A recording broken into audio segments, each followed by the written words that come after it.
Inilah para narasumber kita, ada Fatimah Rangkuti, Toba Tenun Tekstil Specialist.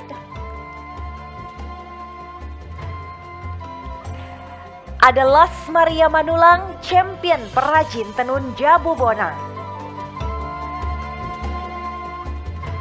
Juga kita akan berbincang dengan Sarah J. Nainggolan, founder dari Mangulosi.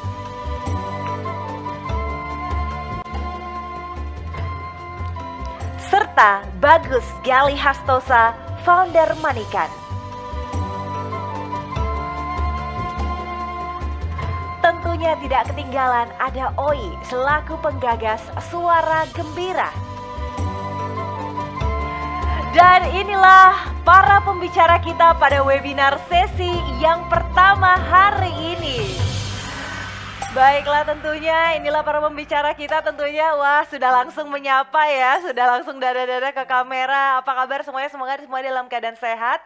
Saya sudah tidak sabar untuk berbincang langsung dengan kelima narasumber kita atau pembicara kita tentunya. Tapi sebelum itu, Lala juga ingin mengingatkan untuk seluruh rekan-rekan sekalian, para peserta webinar, jika ada yang ingin bertanya mengenai pembahasan di sesi yang pertama ini, jangan ragu-ragu, kami tunggu pertanyaan Anda. Silahkan tuliskan pertanyaan Anda di kolom chat yang berada di bawah layar ya. Jangan lupa untuk menyebutkan nama Anda serta pertanyaannya ditujukan kepada siapa. Karena nanti kita akan fasilitasi pertanyaan rekan-rekan sekalian untuk bisa dijawab oleh para narasumber kita di sesi tanya jawab. Jadi sekali lagi, selama acara ini berlangsung, silahkan tuliskan pertanyaan Anda untuk sesi yang pertama ini. Di sini. Selamat siang Mas Gali, apa kabar? Selamat siang, makasih baik. Baik ya, Mas Gali, kalau tadi berangkat dari cerita pribadi nih yang kesulitan mendapatkan kain ulos untuk dipakai untuk keperluan pribadi, terus terciptalah Mangulosi. Kalau dari Mas Gali sendiri, apa cerita di balik hadirnya Manikan? Silakan. Kalau boleh jujur ya, sebenarnya kayak awalnya saya dan waktu itu ex-partner saya di Manikan sebenarnya adalah ya udah dulu waktu itu kita emang pengen berbisnis aja, kita pengen belajar bisnis. Kebetulan waktu itu adalah saya masih mahasiswa di jurusan psikologi. Jadi cita-cita saya waktu itu adalah jadi guru, bukan jadi bisnis ataupun bikin bisnis seperti ini, malah nggak ada sebenarnya. Waktu itu akhirnya kita waktu kuliah kita coba-coba adalah kita bikin bisnis, dan waktu itu teman saya nyeletuk kayak, oh ya gimana kalau kita bikin suatu koleksi pakai kain tenun. Dan kebetulan pada saat itu ayah saya juga memulai usaha tenun, waktu itu baru tahun jalan pakai tenun. Oh ya udah nih pas, jadinya waktu itu ayah saya memulai usaha tenun dan saya pun mencoba untuk bikin suatu hal tenun yang untuk bisa dipakai anak muda. Karena kebetulan setelah saya lihat ternyata nggak ada juga kan teman-teman kita yang pakai tas tenun. Walaupun ada tas tenun pun biasanya itu yang kita lihat modelnya itu kan terlalu tua ya, terlalu tua, terlalu ibu-ibu lah istilahnya. Apalagi waktu zaman kuliah kan kayak anti banget kayak pakai baju yang dipakai ibu-ibu, bapak-bapak. Terus akhirnya karena memang saya tipenya kalau emang udah kecemplung ya sekalian basah, akhirnya ya udah saya pelajari terus kayak dari dari tentang kain itu sendiri saya pelajari bahwa apalagi kan saya juga nggak ada basic fashion sama sekali. Untuk segi desain benar-benar saya dan teman saya waktu itu benar-benar observasi sebenarnya apa sih yang disukai anak muda dengan tenun. Kenapa sih mereka nggak mau pakai? Kalau di Bali sendiri kan kita kan memang biasa untuk memakai kain, memakai tenun. Namun karena kebiasaannya itu, jadinya orang-orang tuh ngerasa bahwa oh kain itu bukan untuk something yang casual, kain itu hanya untuk acara formal, untuk acara keagamaan saja, ataupun misalnya acara-acara adat. Jadi bukan untuk event-event casual. Kalaupun pergi ke mall yang nggak pakai kain, aku kan bukan mau ke pura, kalau di Bali. Jadi kita menemukan beberapa masalah tantangan yang ada. Satu adalah memang karena adat di Bali sangat kental dengan kain ini.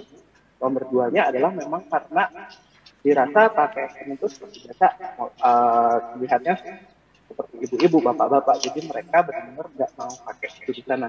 Jadi tantangannya kita di awal adalah gimana kita membuat suatu desain itu agar lebih mudah lagi, tapi tetap juga eye-catching bagi mereka, karena kita juga observasi selama bertahun-tahun kita bikin brand, ternyata anak muda itu kalaupun mereka pakai kain, pakai baju hantaman, mereka juga nggak mau yang terlalu mencolok, ternyata. Tapi mereka tetap pengen terlihat beda. Gimana ngomongnya? Jadi di tengah-tengah nggak terlihat beda, tapi bukan yang mencolok perhatian bisa pakai ton itu. Makanya akhirnya koleksi Manikan kita akhirnya bikin itu benar-benar merancang dari observasi saya untuk melihat orang anak muda itu sukanya apa. Oh, mereka sukanya ternyata something bukan baju full yang dikenakan, tapi sesuatu yang bisa di-attach dengan bajunya. Makanya waktu itu kita bikin koleksi obi yang ternyata lumayan ngetren juga di kalangan anak muda. Terus apa lagi ya? Mungkin sebagian besar sih seperti itu sih.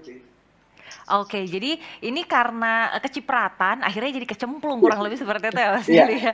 iya. Tapi akhirnya menjadi sesuatu yang tentunya berguna dan benar sih bisa dikatakan Mas Gali juga jadi guru, tapi guru untuk menurunkan tentunya atau meneruskan nilai-nilai budaya kepada generasi-generasi muda seperti sekarang ya, dan disesuaikan dengan target marketnya pastinya.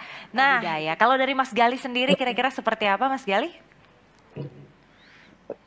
Oke, value kan tiap orang beda-beda ya untuk dalam bisnis seperti ini. Dan apalagi dalam segi bisnis ada yang value-nya berupa uang, ataupun ada juga seperti teman-teman di sini ada value-nya adalah kita budaya Indonesia. Dan maksud saya ketika saya membuat langkah sendiri, value saya pun kalau dibilang dari nggak saja yang dari hanya pengen punya bisnis keren-keren, akhirnya jadi bisnis yang ini masukkan uang, selanjutnya value dari Manika sendiri saat ini terus terang ketika kita tahu pandemik menyerang adalah value-nya sendiri kita sudah sebenarnya nggak bukannya berubah ya, tapi kita lebih menekankan adalah kepada keberlangsungan hidup para penenun dan penjahit kita sendiri. Adalah bagaimana ketika kita bisa mempertahankan mereka untuk bekerja. Percuma kita selalu bicara cinta budaya, tapi penenun kita hidupnya hidup dari kemelalatan, bahwa UMR atau benulnya. Mungkin ini menjawab beberapa pertanyaan lainnya, bagaimana kita bisa tetap menjaga budaya seperti itu. Ya balik lagi, kalau seandainya berita-berita selalu diberitakan adalah penenun mengalami kebangkrutan atau penenun hidupnya melarat seperti itu. Tapi berbanding terbalik misalnya dengan youtuber dengan konten yang substansinya rendah tapi memiliki penghasilan yang tinggi. Itu kan merupakan bagaimana kita bisa memikat anak muda tersebut. Memikat anak muda dengan gaya hidup yang cepat, mereka mau bekerja sebagai penenun, mau bertani lagi ketika memiliki bisnis yang masa depannya atau dari segi komersialnya tidak ada seperti itu. Jadi balik lagi untuk value yang saat ini adalah bagaimana adalah kita tetap bisa menjaga semua budaya seperti ini adalah bagaimana substansi awalnya adalah ekonomi yang baik untuk orang di sekitar kita, dari penenun, penjahit, dan berjualan. Ekonomi yang baik untuk orang-orang yang ada di sekitar kita tentunya.